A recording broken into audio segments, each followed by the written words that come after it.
when they did this. Yes, Stephen Nagy, thank you very much for joining us on the programme. Always a pleasure having you. We now move over to Europe, where German Chancellor Friedrich Merz has said that trade negotiations with the United States are now reaching a decisive phase.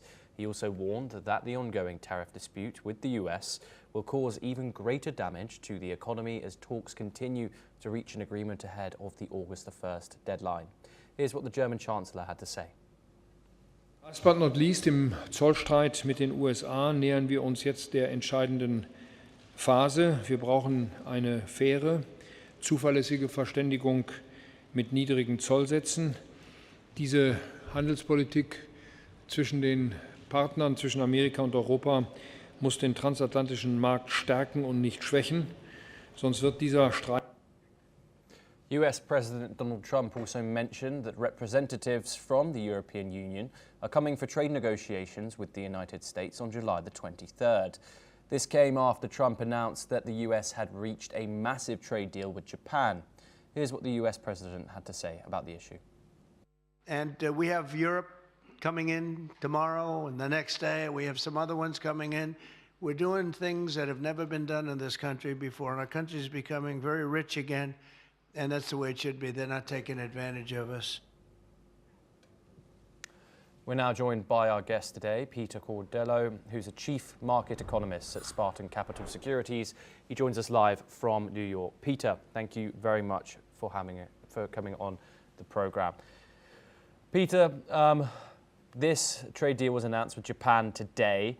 The EU is still struggling to get a deal here, with Merz also voicing his concern.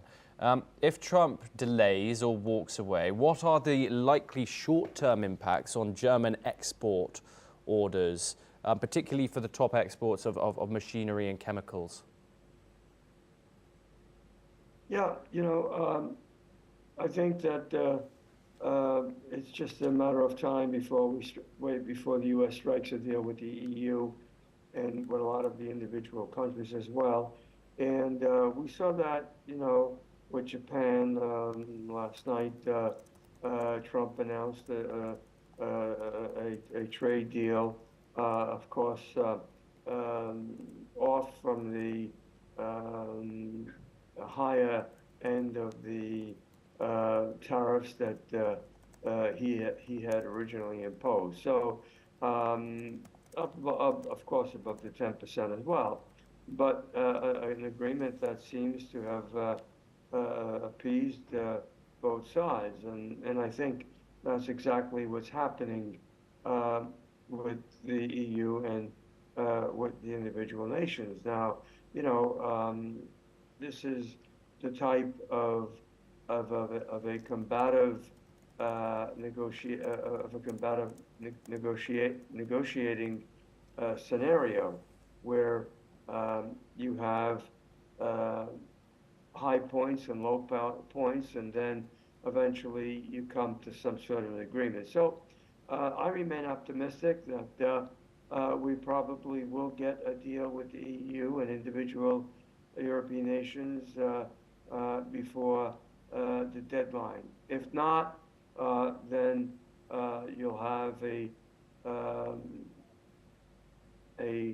expanding trade war that won't last that long. And so it's just a matter of time before we get agreements. And, it's just a question of appeasing each side. And in fact, if you look after the announcement, you saw that automobile stocks soared in Japan and likely to do so here in the States as well. So it looks like the market seems to be applauding this Japan deal. Yes, Peter, what more can you tell us about how the market is responding to, especially to the potential of this deal, and how exactly, like Japan, how the market there has responded to it, and the potential for the European Stock Exchange to respond to both circumstances that could occur here? Yeah, well, initially, anytime you announce a trade deal, the market is going to applaud that. And of course, whatever sectors of the economy it affects the most will respond in a positive way. But again, you know, the longer term effects on the inflationary impact might be a different story. So that is again a wait and see attitude. In fact, that's the reason why the Feds have chosen so far to be cautious. And we won't know that until these tariffs are implemented and work their way through the system. And that's the key to the whole thing. I mean, if you put levies, obviously it's a tax, and that means that the United States is going to collect revenues, a lot more revenues. And that should help some of the imbalances with the deficits.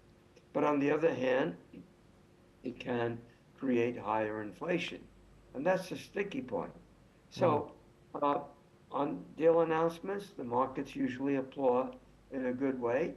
And then, of course, you just have to wait and see what the inflationary impact is all about. Yes, indeed. Peter Cordillo, thank you very much for joining us on the programme. Always a pleasure to have you.